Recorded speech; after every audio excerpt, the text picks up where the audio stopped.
Vamos a hablar un poco de lo que es la diabetes y qué produce o qué cambios produce en la vida de un bebé que no ha nacido para que toda la vida tenga condiciones o patologías.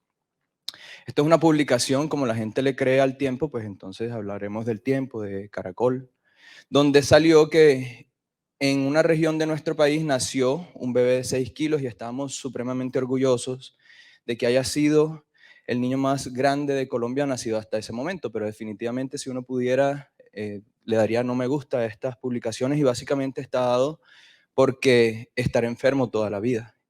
Y lo más importante es lo que dice abajo. Los médicos dijeron que definitivamente podrá padecer de cardiopatías, podrá tener problemas de desarrollo, pero adicionalmente pudo haber muerto. Entonces no es tan agradable tomarse la foto con el niño de 5 kilos de la unidad de recién nacidos, por favor.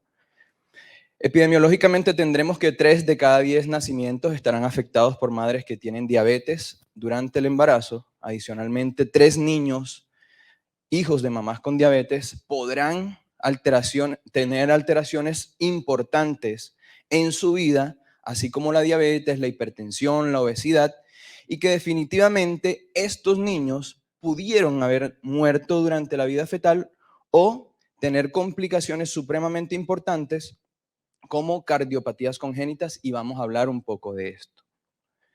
¿Qué es lo que se nos viene? Se estima por la Organización Mundial de la Salud que muchas personas en el mundo tendrán diabetes y que muchos habrán sido culpa de la madre, aquello que denominamos epigenética, o sea, la predisposición que generó mi madre a tener una condición que no tenía yo predispuesto a tener, ¿verdad? ¿Y cuáles son los grupos que van a tener mayor prevalencia de la enfermedad? Nosotros en Cartagena tenemos mucha población latina, obviamente, de raza negra con obesidad y que tienen unos muy malos hábitos alimenticios. Entonces, esto es supremamente importante que nosotros seamos capaces de decirle a nuestra población, señora, en el momento cero de la concepción usted debe iniciar dieta y ejercicio porque el embarazo por sí es un estado en el cual vas a predisponer a ti a ser diabética en 5 a 10 años, pero adicionalmente a tus hijos de tener defectos congénitos que se incrementan del 2 al 3% de la población general y van a pasar hasta un 10% de tener defectos congénitos. Adicionalmente, se van a perder muchas gestaciones y las personas que hacen terapia de reproducción aquí, que hacen obstetricia, se dan cuenta que la paciente diabética consulta muy frecuentemente por pérdidas gestacionales y ahorita vamos a explicar por qué. Todos estos son los factores que tiene una mujer para tener diabetes. Obviamente, si nos damos cuenta, la obesidad, el sobrepeso, haber tenido diabetes gestacional previa, incrementa ostensiblemente el riesgo de que sea recurrente. Entonces, en la historia clínica yo debo preguntar siempre, ¿cómo te fue en el embarazo anterior? Pues me dio diabetes. Empieza dieta y ejercicio. Tuve un hijo de más de 4 kilos. Obviamente empieza dieta y ejercicio, porque son factores modificables. ¿Qué no puedo modificar? No puedo modificar que sus padres sean diabéticos. Eso no es modificable. Pero puedo modificar que ella inicie dieta y ejercicio. Entonces, para tener en cuenta en este punto, los riesgos obviamente van a estar dados por antecedentes ya conocidos. Y obviamente debo explicarle a la paciente que van a haber unos factores propios de la misma gestación en la cual a la paciente todo le duele, entonces evita hacer ejercicio. Tuvo una gota de sangrado en la semana 5 de gestación, entonces le dicen, señora, acuéstese con las piernas hacia arriba durante 8 meses más porque tiene muy alto riesgo de perder el embarazo. Entonces se limita el ejercicio, se limita una adecuada dieta y obviamente hay unos factores que son desencadenantes a que la diabetes se produzca y obviamente afecte a los bebés. ¿Cómo se diagnostica la diabetes? Nosotros ya lo debemos tener bien claro. Todas las señoras que tienen en el periodo pregestacional una glicemia por encima de 126, una hemoglobina glicosilada por encima de 6.5 o una glicemia al azar de 200, es una señora que ya venía con diabetes y no hay necesidad de hacer otras pruebas para decírselo. No, señora, es que tiene medio diabetes, vamos a ver si la tiene en la semana 24 con una nueva carga de glucosa para ver si la matamos. No, la señora ya tiene diabetes cuando tiene estos factores o estos paraclínicos positivos. Y van a haber unas pacientes a las cuales yo me le voy a adelantar a realizar la carga de glucosa de 75 gramos, que son las que tienen factores de riesgo, como les dije, cartagenera, gordita, morenita, que ya tuvo un hijo de 4 kilos, que los papás son diabéticos, podría hacerle una carga de glucosa de 75 gramos entre la semana 20 y 24 de gestación. No está mal. Pero sí o sí, la Organización Mundial de la Salud, las guías colombianas de práctica clínica nos dicen, se debe realizar no test de O'Sullivan, no carga de 100, no carga de 50, una carga de 75 gramos de glucosa entre la semana 24 y 28, y si tiene un valor alterado, tiene diabetes. ¿Esto para qué? Para captar más madres y obviamente disminuir más fetopatías por diabetes. Traten en lo posible, una recomendación es que esa carga sea realizada en la semana 24.1, porque cuando la realizamos en la semana 28, la señora llega a la consulta en la 32. Entonces ya hemos perdido 8 semanas de intervenciones de mejor dieta y mejor ejercicio. ¿Qué es lo que sucede? Todo esto podría suceder, alteraciones de todo tipo en el feto, y es a lo que nos vamos a ir. ¿Por qué? Porque nosotros vamos a tener unas alteraciones embrionarias, unas alteraciones fetales, unas alteraciones neonatales y otras alteraciones en el adulto que van a estar influenciadas obviamente por aquellas alteraciones del metabolismo de los carbohidratos que van a estar marcados en el contexto de la epigenética. O sea, yo adquirí una enfermedad en la vida embrionaria y fetal para toda la vida. Y que definitivamente si yo hago unos cambios en mi estilo de vida, en la vida infantil, en la vida neonatal y obviamente en la vida adulta, pues voy a disminuir al máximo las secuelas de esta enfermedad. Entonces, ¿cuándo empieza todo? Empieza cuando aún no saben las señoras que están embarazadas. En el periodo más o menos de las 30 horas de la concepción, en el cual la exposición constante a hemoglobina glicosilada es lo que va a hacer que la embriogénesis esté tan alterada, así como cuando la señora se expone al tabaco, al alcohol, a los tóxicos. La hemoglobina glicosilada es un tóxico también para llegar a producir defectos como se ven aquí, defectos cardíacos, defectos del cráneo, defectos de la columna, defectos renales, tan importantes que van a ser inclusive en algunas ocasiones letales. Entonces, señora, usted que planea quedar en embarazo, haga ciertas intervenciones como hacer dieta, ejercicio y controlar su glucosa de forma tan estricta como para que cuando usted esté en el periodo embrionario de su embarazo, pues disminuya al máximo los riesgos de complicaciones en su bebé. Entonces, esto nos llevará a tener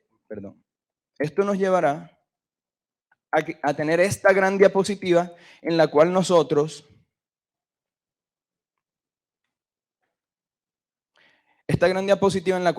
debemos entender que la hiperglicemia y los estados cetósicos harán que haya muerte celular. Por eso podría funcionar de forma inadecuada la placenta y llevar en algunas ocasiones a que la actividad mitocondrial inadecuada lleve a muchas gestaciones de mujeres que tienen huevos anembrionados o en embarazos anembrionados. Y adicionalmente a que cuando estamos muy felices y ya tenemos este anillito que nos compromete bastante, también se pierdan. Eso es lo que sucede con las mujeres que tienen hemoglobinas glicosiladas muy altas durante la gestación. Es una muerte celular.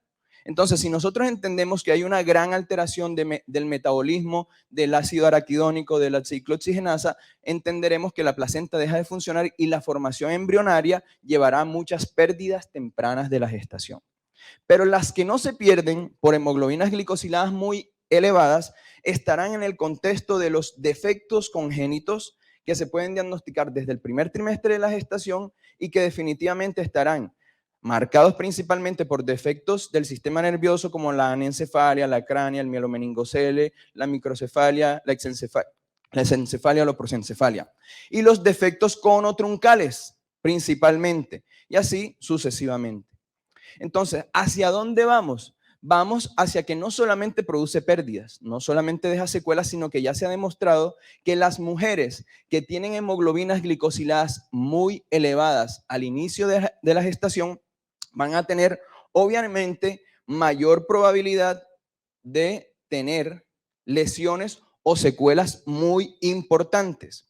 ¿Cómo se disminuye esta condición? Se ha demostrado, no sé si se dieron cuenta que la cita preconcepcional es tan importante. ¿Por qué? Porque se ha demostrado que el ácido fólico dado en 5 miligramos por lo menos 2 a 3 meses previo a la gestación, independientemente si la paciente es diabética, va a disminuir los defectos congénitos cardiovasculares.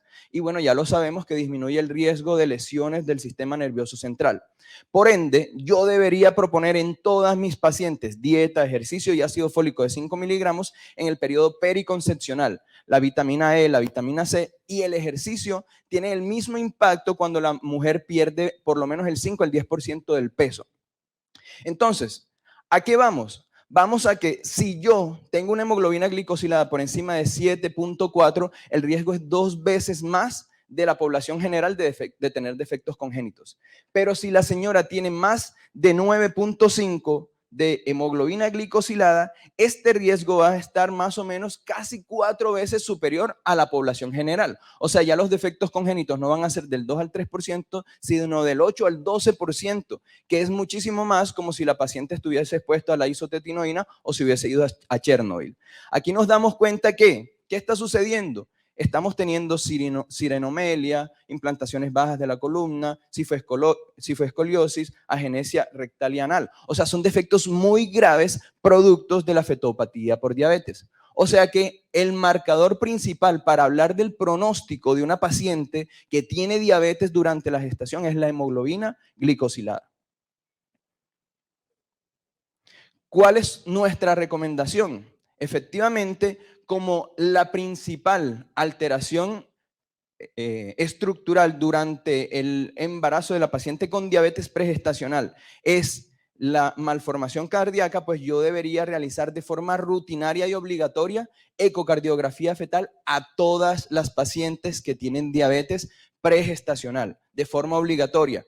Pero adicionalmente debo hacer una gran exploración. ¿Por qué? Porque si nos damos cuenta, en estas pacientes que tenemos aquí, y las traigo a acotación, es porque nos describían que estaban normales, que tenía una longitud femoral normal en un feto con síndrome de regresión caudal, o sea, no tenía fémur. Nos dijeron que la boca estaba bien, un bebé que tenía una nariz bífida, y nos dijeron que el cuerpo calloso y el cavum del septum pellucidum estaba presente en una paciente que tiene agenesia del cavum del septum pellucidum.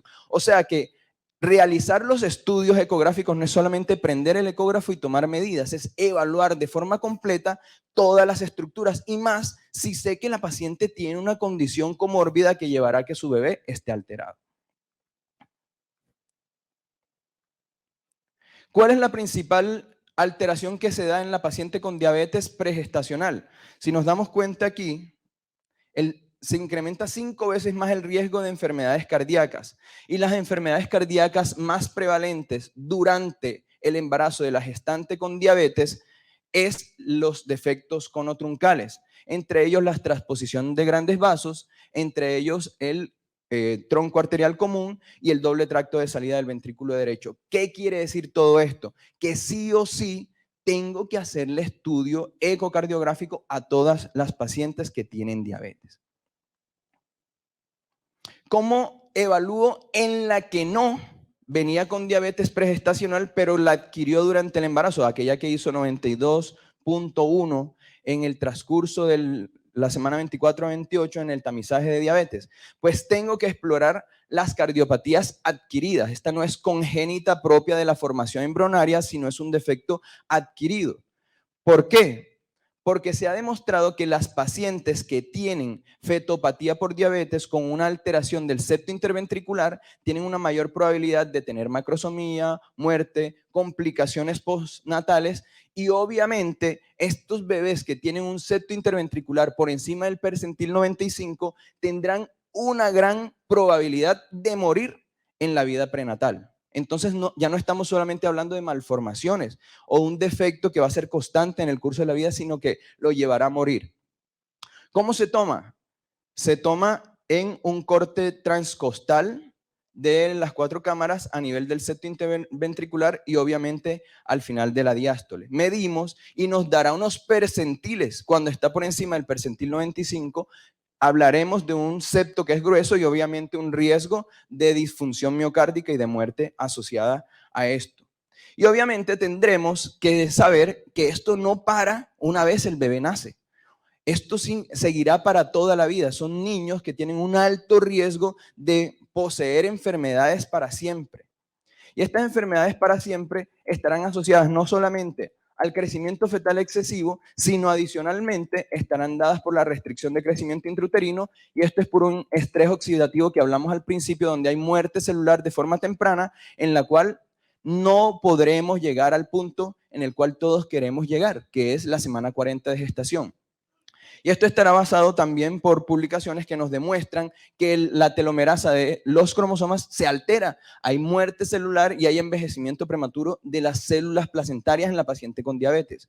Por ende, tenemos que hacer vigilancia de los bebés en el tercer trimestre de la gestación. ¿Para qué? Para poder lograr detectar aquellos que se enfermaron en el transcurso de la gestación, que venían en un percentil 50 y que definitivamente al final de la gestación tenemos un perímetro abdominal que supera todo lo que esperamos para una paciente con diabetes gestacional. ¿Cuáles son las medidas que tengo que tener? Obviamente el perímetro abdominal, que debería estar por debajo del percentil 75. Todas las pacientes que yo le hago una medición del perímetro abdominal y tenemos un perímetro abdominal fetal por encima del percentil 75 debe ser reportado como fetopatía por diabetes. Y adicionalmente hay unos pliegues que vamos a establecer básicamente el pliegue cutáneo abdominal, que se mide de la porción más externa de la piel del feto hasta la porción del hígado, y tiene unos percentiles. Todos los que vayan superando el percentil 95 nos llevarán a pensar en fetopatía por diabetes. Pero adicionalmente tenemos el septo interventricular, el pliegue cutáneo abdominal o escapular y el perímetro abdominal. Todos estos marcadores de fetopatía deben ser medidos de forma obligatoria durante la exploración de un feto con diabetes. ¿Por qué? Porque se ha demostrado que la adiposidad de los niños con fetopatía por diabetes son un marcador de mal pronóstico en el periodo neonatal inmediato. Esto fue lo que llevó a que el estudio APO fuera tan aceptado por todo el mundo, porque medía adiposidad y riesgo de diabetes para siempre con el péptido C. Entonces la adiposidad llevará a que nosotros tengamos fetos mucho más grandes, que es lo que nosotros nos encontramos diariamente, niños, hijos de madres con diabetes pregestacional o gestacional, que van a tener ciertas complicaciones. Y esas complicaciones van a estar dadas, ¿por qué?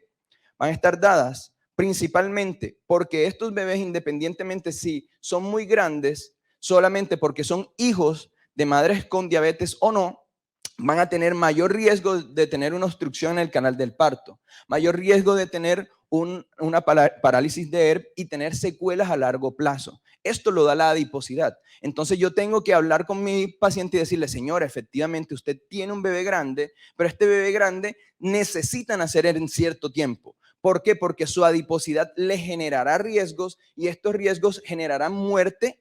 Si su hijo se asfixia, tendrá riesgo de asfixia, pero también de morir o de tener secuelas importantes dados a la obstrucción del hombro anterior en el canal del parto, que llevará a que tenga una secuela en sus extremidades.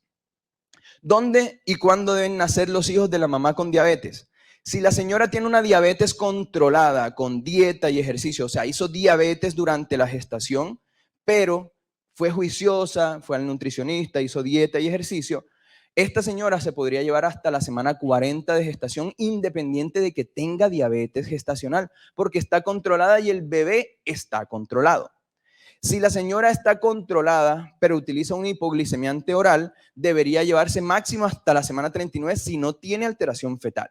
Y si utiliza insulina y no tiene alteración fetal, debería ser llevada hasta la semana 39. ¿De qué forma? Fíjense en la columna del medio. Aquí dice cesáreas o inducciones del parto. Lo más negrito son inducciones del parto. En esa publicación, la gran mayoría de los niños que nacieron, independientemente de que la mamá tuviera o no tuviera diabetes pre o durante la gestación, fueron llevados a inducción del parto. O sea, el parto vaginal no está contraindicado en el periodo, en las pacientes con diabetes. ¿En qué semanas? Pues dependiendo de qué tan bien o qué tan mal esté controlada la paciente.